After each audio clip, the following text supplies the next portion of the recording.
မိတ်ဆက်ပေးခြင်းခန္ဓာစစ်စဉ်300ပြည်သူ့ပါတီကိုယ်စားလှယ်လောင်းဦးကျော်ကျော်ထွေး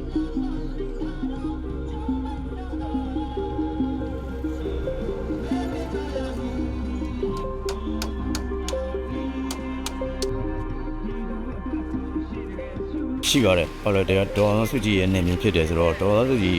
ဒေသခံလိုက်ရတဲ့အချင်းတွေစပြီးတော့ဒီကလူတွေကနည်းနည်းဖွက်ချထားလိုက်ကြဒါနဲ့စိတ်မကောင်းဘူးပတ်သက်တော့ဒီလိုမျိုးကြတော့နည်းနည်းပြောင်းအဲ့တော့ကျွန်တော်နည်းပြန်ပြီးတော့ပေါ်နေရတဲ့ data ရှိပါတယ်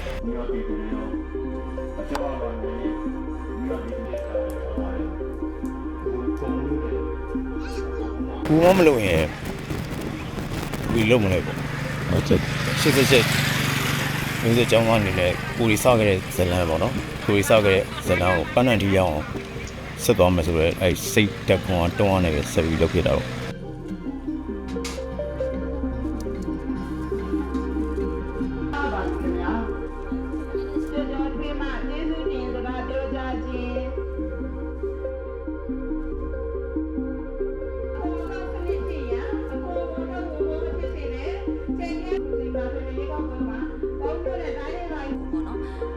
ကောင်းမွန်ဆုံးဖြစ်အောင်စစ်စင်ရေးနဲ့လုံတဲ့နေနေလုံနေတာတွေ့ရပါတယ်ဒီတော့ကြောင့်လည်းပြည်သူတယောက်နေအဲ့ဒီကနေဝင်စားလိုက်ပြီးဒီလေဆိုလို့ကျွန်တော်တို့အိမ်ထဲမှာဒါကြောင့်မို့ကျွန်တော်တို့ပြောလို့သိသိဖြစ်စေမသိသိဖြစ်စေကျွန်တော်လည်းစက်ရေးဖို့ဖြစ်တယ်ကျွန်တော်ပြောတဲ့စကားလုံးကမကောင်း